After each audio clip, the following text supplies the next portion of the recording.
L'homme nouveau doit naître et toute naissance est pénible, mais toute naissance est glorieuse. L'adulte ne pleure plus son arrivée dans le monde. L'ego conscientisé ne pleure plus la souffrance liée à son illusion passée. L'ego psychique, la partie intemporelle de l'homme, traverse le temps et l'espace pour se manifester dans le mental de l'homme.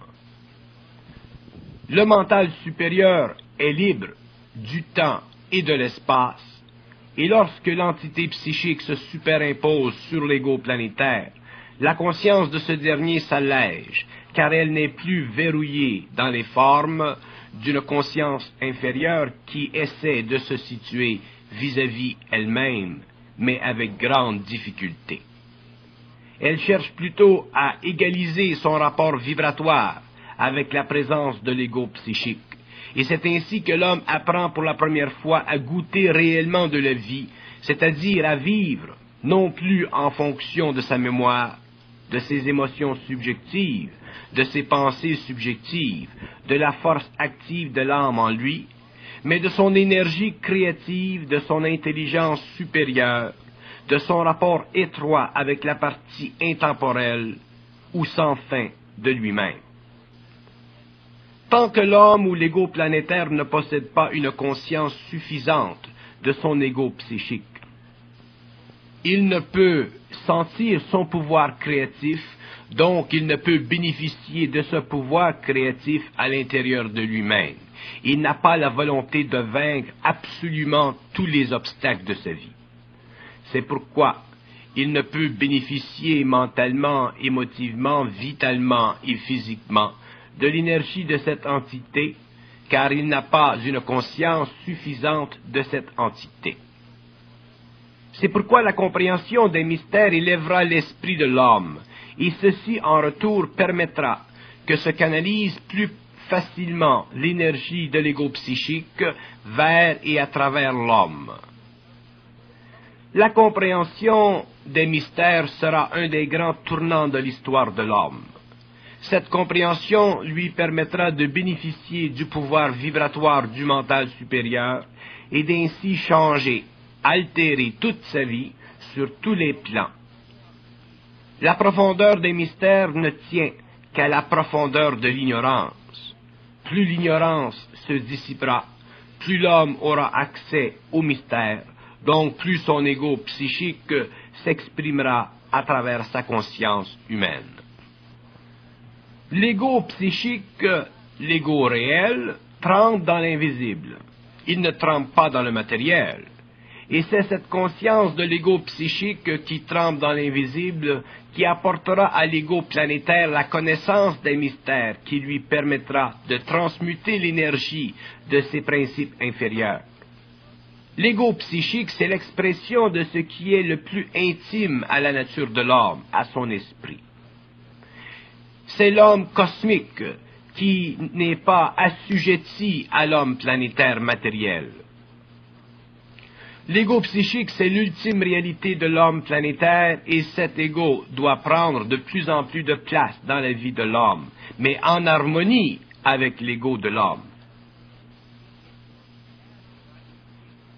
L'homme qui meurt, c'est l'ego planétaire imparfait. C'est la partie de l'être qui n'est pas suffisamment puissante pour intégrer les forces de vie aux facettes de l'expérience. Tant que l'homme ne sentira pas son être psychique, il ne pourra prendre contrôle de sa vie, car son ego planétaire sera trop impuissant. Mais l'homme doit faire attention parce qu'il a en lui encore beaucoup d'âme, et il ne peut pas voir la différence entre l'âme et l'ego psychique, ou l'esprit. Il croit souvent que l'âme est l'ego psychique, lorsqu'en fait l'âme n'est qu'un aspect subtil de ses corps de désir. L'homme a plusieurs corps de désir. Il y a de ces corps de désir qui sont à la surface de sa conscience. Et il y a aussi ces corps de désir, ces couches de désir qui font partie de son inconscient. Et c'est ce qui empêche l'homme de réaliser que souvent, ce qu'il pressent comme étant de l'ego psychique n'est en fait que de l'âme qui passe à travers lui par une forme quelconque qui fait partie de ses désirs inconscients. Et les désirs inconscients de l'homme font partie de son passé. Ils font partie des liens karmiques de l'expérience de l'homme. Et l'homme doit faire attention parce que ces désirs, à cause de leur invisibilité, à cause de leur subtilité, sont suffisamment puissants pour lui faire croire qu'ils font partie de l'ego psychique. Donc, sa vie demeure expérientielle au lieu d'être créative et générative. L'ego psychique, c'est l'ultime entité de l'être humain, l'ultime conscience de l'homme. Et cette entité, cette conscience doit être totalement absorbée dans l'ego planétaire pour que l'homme en bénéficie. Mais il faut aussi qu'elle soit parfaitement intégrée dans l'ego planétaire, afin que l'ego ait la lucidité de son intelligence supérieure, c'est-à-dire qu'il ait la lucidité de la nature même de la vibration qui passe ou qui peut passer à travers une forme quelconque qui est délaissée ou laissée derrière lui par les forces de l'âme. Tant que l'ego ne sera pas conscient totalement de son ego psychique, il ne pourra développer l'ego-science, qui est le pouvoir de l'intelligence créative de l'homme et de la science future.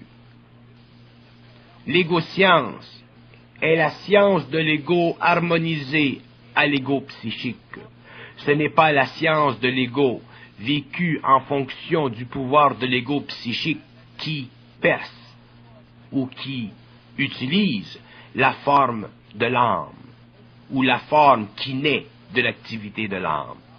L'ego-science est un équilibre parfait entre l'ego planétaire et l'ego psychique, et cet ego est proportionnel à la destruction totale du pouvoir de la force de l'âme dans l'homme. Seul le psychisme égoïque permettra à l'homme de reconnaître et de saisir le pouvoir de l'énergie créative en lui. L'être humain conscientisé pourra conscientiser son énergie, c'est-à-dire donner à son énergie une facette créative que l'on appelle l'intelligence créative. L'homme découvrira que l'intelligence créative de la nouvelle humanité ne sera pas fondée sur la mémoire, mais sur l'expression et la canalisation de l'énergie de l'ego psychique en lui, harmonisée parfaitement à l'ego planétaire, sans interférence de la part de l'âme, qui donnerait automatiquement à l'homme l'impression de vivre de l'ego psychique, lorsqu'en fait il vivrait des désirs inconscients qui naissent de l'activité en lui, de l'énergie, de la force de l'âme. Et c'est cette énergie créative qui donnera à la future humanité son orientation, car elle contiendra tous les aspects de son pouvoir, au lieu de ne représenter que les facettes de la personnalité humaine expérimentale. C'est pourquoi l'ego voilé deviendra l'ego psychique ou réel, c'est-à-dire cet ego qui se superimpose sur la conscience planétaire pour donner un nouvel homme. L'ego psychique a le pouvoir de jeter toute la clarté qu'a besoin l'ego planétaire pour évoluer, travailler créativement et construire une civilisation à la hauteur de l'homme harmonisé à sa réalité interne. Mais pour que l'ego planétaire puisse absorber l'énergie de l'ego psychique, l'homme devra transposer la réalité de ce qu'il croit en une réalité de ce qu'il sait. Mais l'homme ne peut savoir qu'il sait, tant qu'il n'est pas suffisamment avancé dans la conscience de l'ego psychique. Ce qui empêche l'ego psychique de se superimposer sur l'ego planétaire, c'est la totalité des illusions de ce dernier. L'ego planétaire, pour survivre, s'entretient tellement d'illusions que l'ego psychique traverse difficilement sa conscience endormie. C'est pourquoi l'homme doit reconnaître sa relation avec l'ego psychique pour pouvoir entamer cette nouvelle tranche de vie qui lui est due. Mais dès qu'il prend conscience de l'ego psychique, il doit en subir d'abord le puissant effet sur sa conscience non ajustée. Dès que l'homme entreprend de se conscientiser, il entreprend de ne plus retourner en arrière. C'est-à-dire qu'il doit découvrir, à force de persistance, le plan de vie qui lui convient le mieux dans les circonstances actuelles de sa vie. Si l'ego psychique ou les forces créatives en lui n'est pas bloqué par quelque illusion que ce soit, il percera l'étoile de sa vie assujettie pour l'amener à reconnaître le plan de vie qui lui convient le plus, autrement dit, sa destinée. Pour que l'homme crée un ordre nouveau dans sa vie, il lui faut posséder une intelligence qui se renouvelle constamment, qui se perfectionne, qui s'ajuste de plus en plus à la réalité qui lui convient de plus en plus et le mieux. Il n'est pas dit que l'être humain doit se conformer à la vie. Il est dit que l'être humain doit conformer la vie à ses besoins réels. Mais il faut que ces besoins soient réels, sinon la vie ne se conformera jamais à ses besoins. Parce que la vie sera alors le produit d'un désir subtil qui sera l'activité de l'âme à travers l'ego. Voilà ce que nous pouvons appeler la vie consciente, la vie créative de la conscience supramentale.